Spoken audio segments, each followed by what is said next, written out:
Hello students, welcome back to my channel easy commerce with Aaqib. Class 11 accountancy chapter हमारा journal चल रहा था। Journal up to question number 17 हम लोगों ने सॉल्व कर लिया है। आज हम देखेंगे क्वेश्चन नंबर 18। तो अप टू क्वेश्चन नंबर 17 अगर कोई डाउट हो तो आप कमेंट करके क्वेश्चन पूछ सकते हैं। तो क्वेश्चन नंबर 18 जो है, journalise the following transaction of Rajkumar traders timber merchants. Point number 1, देखिए डेट नहीं दिया, जब डेट नहीं देगा तो डेट लिखने की कोई जरूरत नहीं है, सीरियल नंबर में दे रहा है। Purchase timber from Kuldeep Kumar for cash 2000 and credit 10,000। यानी क्या कह रहा है कि हम लोगों ने क्या किया है, टिम्बर परचेज किया। किससे? कुलदीप कुमार से। कुलदीप कुमार से खरीद रहे हैं, उधार और नकद दोनों खरीद रहे हैं। तो जब उधार और नकद दोनों खरीदोगे तो कैसे होगा? क्योंकि सबसे पहली चीज कंपनी ने क्या किया है, खरीदा है, खर्च कर रहा है, परचेज कर रहा है। परचेज क्या है आपका नेचर में नॉमिनल अकाउंट है। तो नॉमिनल अकाउंट क्या कहता है, जितने भी एक्सपेंस होते हैं वो क्या एक्सपेंस होते हैं वो क्या करने हैं, डेबिट कर रहे हैं। ठीक, तो हम यहाँ पर क्या करेंगे, date point number 1, purchase account debit. Company खरीदा कैसे है? दो तरीके से खरीदा, एक तो कैश पे भी खरीद रहा है, दूसरा उधार पे भी खरीद रहा है। तो कैश पे जो खरीदेगा इसका मतलब कैश हमारे पास से जाएगा, जो कि रियल अकाउंट है। तो कैश का रियल अकाउंट का रूल क्या कहता है कि रियल अकाउंट का रूल कहता है कि जो हमारे पास से जाएगा उसे हम क्या करेंगे, क्रेडिट करेंगे। दूसरा कैसे खरीद रहे हैं हम लोग? दूसरा हम खरीद रहे हैं, उधार खरीद रहे हैं। जो उधार खरीद रहे हो, किससे खरीद रहे हो? कुलदीप से खरीद रहे हैं। यानी टोटल कुलदीप से हम 12,000 का माल खरीद रहे हैं। 12,000 में से हमारे पास ही कैश कितना गया, क्योंकि हमने कैश 2,000 दे दिया, बाकी अभी भी 10,000 रुपए देना बाकी है।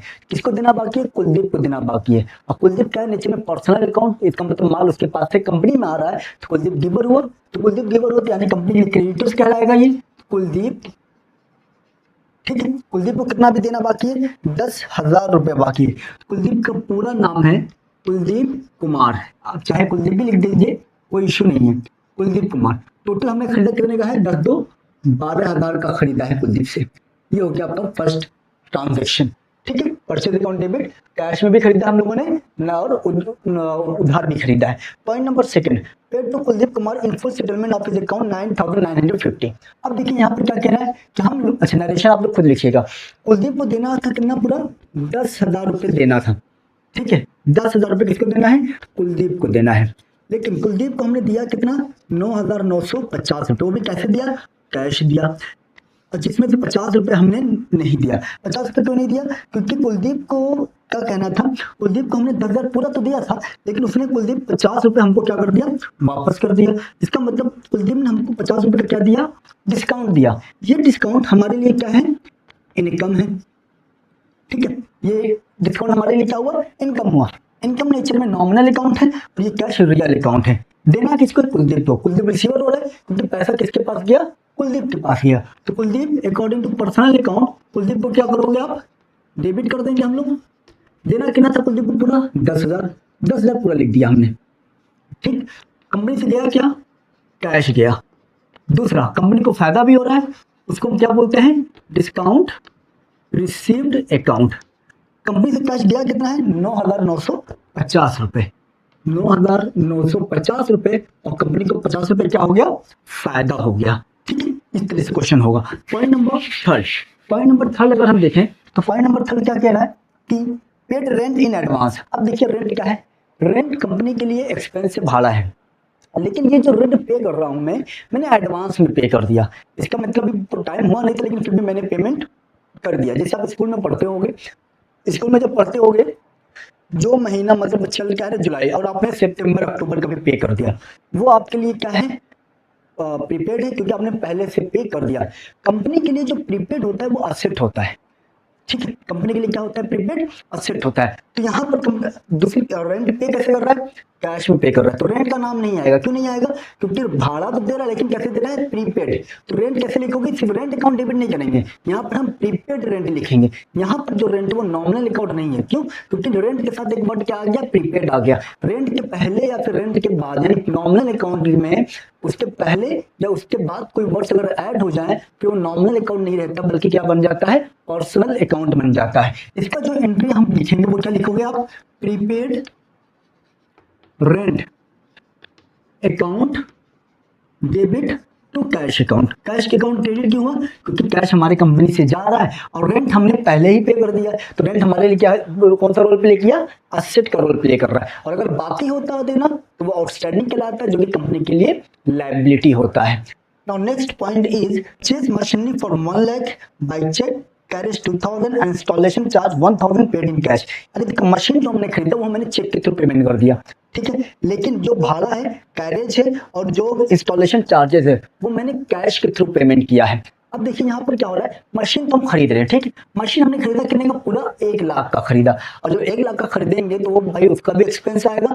तो मशीन खरीदते समय उस पर जितने भी खर्च आते हैं वो मशीन में ही ऐड हो जाता है। यानी अगर आप कोई आपसे पूछे ना कि मशीन कितने की पड़ी, तो मशीन अब 1 लाख की नहीं पड़ी, मशीन कितने की पड़ी? 2 लाख कैरेज है, 1000 इंस्टॉलेशन चार्ज है, टोटल आपकी मशीन पड़ी 1,03,000 रुपीज। इसको याद रखिएगा। हाँ, अगर ये होता कि पुरानी मशीन आपके पास है, 6 महीने बाद, 1 साल बाद आप उस पर खर्च कर रहे हो, तब वो उसको अलग से रिकॉर्ड करते हैं, तब वो कैरेज या रिपेयर अलग से रिकॉर्ड होता, तब वो नेचर में रेवेन्यू एक्सपेंडिचर होता। लेकिन यहाँ पर क्या है? Capital expenditure. खरीदते समय कोई एसेट अगर आप खरीद रहे हो, फिक्स्ड एसेट खरीदते समय उस पर अगर खर्च कर रहे हो तो वो अमाउंट ऑलरेडी उसमें ऐड हो जाएगा, चाहे बिल्डिंग हो, चाहे मशीन हो, चाहे फर्नीचर हो, अगर उस पर उसी वक्त खर्च हो रहा है तो वो चीज उसमें ऐड हो जाता है। तो यहां पर आप जो लिखोगे वो क्या लिखोगे?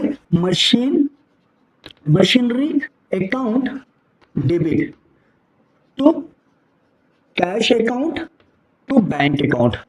दोनों का नाम क्यों है? दोनों का नाम इसलिए आ रहा है क्योंकि कैश में कैसे पेमेंट कर रहा है? 2000 प्लस 1000 इंस्टॉलेशन चार्ज है, ये कैरेज है। टोटल 3000 हमने कैश में पे किया और 1 लाख हमने कैसे पे किया? चेक के थ्रू। जब भी चेक का नाम आएगा तो हम बैंक लिखेंगे, ठीक है। तो 1,03,000 rupees. Clear? Now point number 5, purchase goods for 50,000 from Govind and sold it to Manohar for 65,000। देखिए इसके 2 एंट्री बनेंगे, ठीक है। सबसे पहले अच्छा ये देखिए इसमें क्या हो रहा है, कैश का नाम नहीं दिया, यानी सारी चीजें उधार हो रही हैं। तो पहली चीज हम 5.1 पहला कंपनी ने क्या किया है, गोविंद से माल खरीदा है, कितने का? 50,000 का। तो गोविंद से माल खरीदा, परचेज गुड्स फ्रॉम गोविंद, इसका मतलब कैश का नाम नहीं है, इसका मतलब उधार है। 2 अकाउंट, एक परचेज है, दूसरा गोविंद। परचेज एक्सपेंस हो गया, गोविंद पर्सनल अकाउंट हो गया। तो परचेज कंपनी के लिए एक्सपेंस है, तो according to nominal account purchase को क्या कर देंगे हम? वेरी गुड, डेबिट कर देंगे। किससे लिया? गोविंद। गोविंद गिवर हो गया, तो गोविंद को क्या कर देंगे? क्रेडिट कर देंगे। अमाउंट कितना था? 50,000 रुपए था, तो यहाँ पर हम लोग 50,000 लिख लेंगे, ठीक है। ये 50,000 लिख लिया। नाउ नेक्स्ट इसका सेकंड पार्ट क्या बनेगा? जो माल हमने गोविंद से खरीदा था वही माल हमने किसको बेच दिया? मनोहर को बेच दिया। अब मनोहर रिसीवर हो गया और कंपनी क्या कर रहा है? सेल कर रहा है। सेल कंपनी के लिए क्या है? इनकम है, तो income according to nominal account credit होता है। अब रिसीवर कौन है? मनोहर है, तो मनोहर को हमने क्या किया? डेबिट किया to sales account. Sales credit हो जाएगा क्योंकि हमने मनोहर को बेचा है। यहाँ हमने गोविंद को खरीदा था, यहाँ बेचा है, वो भी उधार दोनों तरफ हो रहा है। यहाँ पर क्या है? 65,000। ये हो गया आपका क्वेश्चन नंबर 18 सॉल्व, ठीक है। यहाँ पे आप क्या करोगे? टोटल करोगे। टोटल भी फॉर्मेट का हिस्सा है, ये जितना आएगा उतना ये भी आना चाहिए, दोनों मैच होना चाहिए। अगर इनकेस मैच नहीं हुआ इसका मतलब हम लोगों ने कहीं ना कहीं गलती की है। ये क्वेश्चन नंबर 18 सॉल्व हो गया। इसके बाद हम देखेंगे क्वेश्चन नंबर 19। क्वेश्चन नंबर 19 क्या कर रहा है? 5 general entries for the following transactions. इसमें भी देखिए डेट नहीं दे रहा है, 4 पॉइंट नहीं है। पहला पॉइंट क्या कर रहा है? Received cheque of 47,500 from X in full settlement of his account of 50,000। इसका मतलब रिसीव्ड चेक, चेक कौन रिसीव कर रहा है? कंपनी रिसीव कर रहा है। किससे कर रहा है? एक्स से रिसीव किया। कितना? एक्स से लेना था टोटल 50,000 रुपए, ठीक है। लेकिन एक्स हमको मिला कितना? एक्स हमको मिला है 47,500। ये किस फॉर्म में मिला? कैश के फॉर्म में मिला, ठीक है। तो उसके बाद हमने लेना कितना था? 50,000, हमको सिर्फ इतना ही मिला। इसका मतलब फुल सेटलमेंट मतलब हमने डिस्काउंट दिया है। कितने का डिस्काउंट दिए होंगे? 2,500 का डिस्काउंट हो गया। ये डिस्काउंट क्या है? डिस्काउंट अलाउड है। डिस्काउंट अलाउड कंपनी के लिए क्या है? जाहिर सी बात है क्या है? नुकसान है, लॉस है। अब देखिए लॉस का मतलब क्या हो गया? Nominal account. ये क्या है आपका? Real account. रियल अकाउंट, आपका रियल अकाउंट का रूल क्या कहता है? जो हमारे पास आएगा डेबिट करेंगे, जो जाएगा क्रेडिट करेंगे। तो यहाँ पर जो एक्स से लेना था 50,000 रुपए, लेकिन एक्स ने दिया कितना? 47,500, तो ये इन हो रहा है। दूसरी तरफ हमने एक्स को क्या कर दिया? डिस्काउंट दे दिया, तो डिस्काउंट कंपनी के लिए नुकसान है। सबसे पहली चीज अगर आप देखें तो कंपनी में क्या आ रहा है? कैश आ रहा है, कैश अकाउंट डेबिट। दूसरा कंपनी ने क्या दिया? डिस्काउंट दिया, जो कि कंपनी के लिए नुकसान है। Discount allowed account debit. Company में पैसा आया कितना 47,500, तो यहाँ लिख लेंगे 47,500। कंपनी ने डिस्काउंट कितना दिया 2500, टोटल मिला देंगे कितना आ जाएगा आपका, किससे लेना था एक्स से लेना था, तो 2x। ना समझ में ये अमाउंट तो इसके पहले आप ये दोनों लिखे, दोनों को प्लस करके लिख देंगे, आपको वही चीज वही अमाउंट आएगा, इसमें कभी कंफ्यूज मत होइएगा। ये हो गया point number first. Point number second क्या कह रहा है, पॉइंट नंबर सेकंड है received by cheque first and final payment of 60 paise in rupee from Y who owed us 20,000। अब देखिए क्वेश्चन क्या कह रहा है कि जो वाई एक बंदा था उसको हम लोगों ने 20,000 रुपये उधार दिया था। कितना उधार दिया था हम लोगों ने 20,000 रुपये। वाई एक बंदा है जिसको हम लोगों ने दिया था 20,000 रुपये उधार, लेकिन ये क्या कह रहा है कि ये पूरा पैसा नहीं दे पाएगा, लेकिन क्या कह रहा है कि 1 रुपए में से हम आपको 60 पैसे ही दे पाएंगे। ठीक है, 1 रुपए में से कितना दे पाएगा, सिर्फ 60 पैसा। बाकी क्या कह रहा है कि हम आपको पे नहीं कर पाएंगे। तो भाई नहीं कर पाओगे पे तो हमारे लिए क्या हो जाएगा, नुकसान होगा। जाहिर सी बात है, जब नुकसान हो जाएगा तो ऐसे केस में हम क्या करेंगे, अब हम ऐसे क्या निकालेंगे 20,000 का 1 रुपए में 60 पैसा, तो 20,000 का कितना होगा, 20,000 का 60/100 कर दोगे, यानी हमको सिर्फ मिल कितना रहा है 12,000।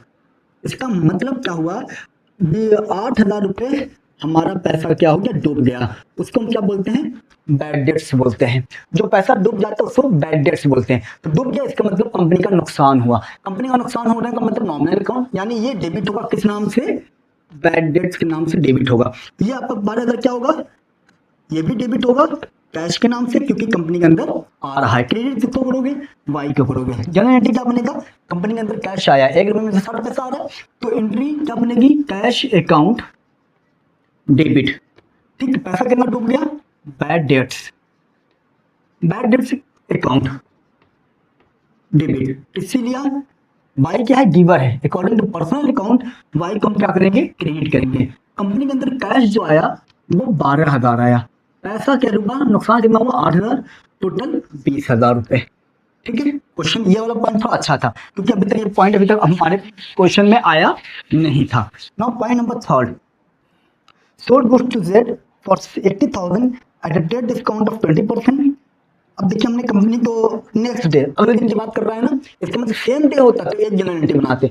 अब क्या करें, आज कुछ ट्रांजेक्शन हो रहा है, कुछ ट्रांजेक्शन कल हो रहा है, आज वाला ट्रांजेक्शन हम कंप्लीट कर लेते हैं। आज वाला ट्रांजेक्शन अगर देखें पॉइंट 3 का फर्स्ट पॉइंट, हमने क्या किया है, हमने परचेज किया, किससे, सॉरी सेल किया है। Sold goods to Z 80,000 at a trade discount of 20%। हमने जेड को 80,000 वाला माल 20% के ट्रेड डिस्काउंट पर बेचा। कैश में नाम नहीं है, इसका मतलब उधार बेचा। तो यहां पर आप क्या लिखोगे, Z debit to sales account. तो 80,000 का 20% जो आएगा वो 16,000 आएगा, 8 टू 16, यानी इसका मतलब 80,000 माइनस 16,000। तो इसका मतलब हमने बेचा कितने का होगा, हमने बेचा है 64,000 का बेचा। यहां तक मेरे ख्याल से आपको क्लियर हो गया होगा। अब आगे देखिए, नेक्स्ट डे की बात कर रहा है। A cheque was received from him after deducting 5% cash discount, cheque was immediately deposited into bank. यानी क्या हुआ, अब वो पेमेंट कर रहा है, पेमेंट कितना करेगा 64,000। जब उसने पेमेंट किया 64,000 तो 5% हमने उसको क्या दिया, कैश डिस्काउंट दिया। अब देखिए 64,000 ये कौन दे रहा है, जेड दे रहा है, पर्सनल अकाउंट। 64,000 का हमको मिल रहा है सिर्फ कितना, 5%। तो 5%, सॉरी हमने उसको क्या दिया, 5% डिस्काउंट दे दिया, जो कि कंपनी के लिए क्या है, डिस्काउंट अलाउड है, कंपनी के लिए नुकसान हो गया। तो 0 5 से 30 तो यही होगा 5 प्लस 0 2 5, इतना हमने क्या दे दिया, उसको डिस्काउंट दे दिया। तो कंपनी के पास जो पैसा आया होगा वो कितना होगा, 64,000 है, 3,000 60,800। ये पैसा कंपनी के अंदर आया, वो भी कैश में। सुनिएगा, 80,000 का माल 20% ट्रेड डिस्काउंट पे बेचा है, तो माइनस करने के यानी वो माल कितने का बेचा हमने, 64,000 का। जब वो अगले दिन उसने हमको पेमेंट दिया तो हमने उसको 5% डिस्काउंट दे दिया, जो कि डिस्काउंट कौन सा है, डिस्काउंट अलाउड, क्योंकि हमारे पास पैसा आ रहा है तो हम ही डिस्काउंट देंगे। तो इसका जो जनरल एंट्री बनेगा, पेमेंट पहली बार हमारे पास आया कितना, अच्छा पेमेंट कैश नहीं आ रहा है, पेमेंट कैसे आ रहा है, चेक के थ्रू आ रहा है। चेक का नाम आया तो क्या लिखेंगे, बैंक लिखेंगे। तो बैंक अकाउंट डेबिट। दूसरा हमने डिस्काउंट भी दिया है, डिस्काउंट अलाउड अकाउंट डेबिट, तो किससे ले रहे हैं? जेड से। तो जेड पर्सनल अकाउंट, पर्सनल क्या हो गया? गिवर हो गया। टू जेड कितना पैसा है? 60,800। कितने का डिस्काउंट दिया? 3200 का हमने डिस्काउंट दिया। टोटल कितना हो गया? 64,000। उम्मीद करते हैं ये पॉइंट आपको अच्छे से समझ में आया होगा। फिर भी अगर इन केस कोई भी डाउट होता है तो हमसे कमेंट करके क्वेश्चन पूछ सकते हैं। Now next point is goods costing 40,000 sold to Manoj at a profit of 20% on cost less 10% trade discount। अब क्या हो रहा है कि हमने माल बेचा। देखिए इसका वर्किंग नोट कैसे होगा। हम क्या कर रहे हैं? माल बेच रहे हैं। कैसे बेच रहे हैं माल? अब कितने का माल है आपका? है 40,000 का माल है। तो 40,000 का माल 20% कितना होगा? 8,000। तो 48,000 का माल बेच रहे हैं, लेकिन उसमें हमने क्या किया? 10% ट्रेड डिस्काउंट कर दिया। तो 10, अब देखिए यहाँ पर वर्किंग नोट देखिए, तो कॉस्ट जो था वो 40,000 था। मैं ये रफली वर्किंग नोट बना रहा हूँ। 40,000 सामान मैंने उसको बेचा है 20% के प्रॉफिट पर। तो 20% का प्रॉफिट कितना आएगा? 8,000। ठीक है, यानी कितने का है? 48,000 का हो गया ना प्रोडक्ट। लेकिन जब ये प्रोडक्ट मैं उसको सेल करने लगा तो मैंने उसको क्या दे दिया? 10% ट्रेड डिस्काउंट। तो 10% ट्रेड डिस्काउंट कितना आएगा? 4800। ठीक है, तो कितना पड़ा? तो 0 0 10 में से 8 जाएगा 2, 7 में से 4 जाएगा 3, कितना बचा? 43,200। 40,000 का सामान 20% के प्रॉफिट में बेचे तो कितना सामान हो गया? 48,000 का हो गया। तो 48,000 का सामान पे हमने क्या दे दिया? ट्रेड डिस्काउंट दे दिया 10%। तो 4800 माइनस कर देंगे तो वो सामान हमने बेचा कितने का? 43,200 का बेचा। ठीक है, 43,200, इसको याद रखिएगा। तो अच्छा कैश है ही नहीं। जब कैश नहीं है तो एंट्री क्या बनेगा? मनोज है तो मनोज रिसीवर हो गया according to personal account. Company क्या कर रहा है? सेल कर रहा है। तो टू सेल्स अकाउंट क्या लिखोगे? 43,200, 43,200। ठीक है, ये क्वेश्चन नंबर 19 भी आपका सॉल्व हो गया। देखिए यहाँ पे आपको क्या करना है? टोटल करना है, दोनों मैच होना चाहिए। अगर इनकेस मैच नहीं हुआ इसका मतलब कहीं ना कहीं गलती हो रही है, तो फिर हमें सॉल्व करना पड़ेगा। ये टैली करना है, टैली होना चाहिए, ये आपके क्वेश्चन का पार्ट है। ठीक है, तो ये क्वेश्चन नंबर 19 भी सॉल्व हो गया। क्वेश्चन नंबर 18, 19 यानी 19 तक कोई भी डाउट हो तो आप बिना किसी हेजिटेशन के कमेंट करके क्वेश्चन पूछ सकते हैं।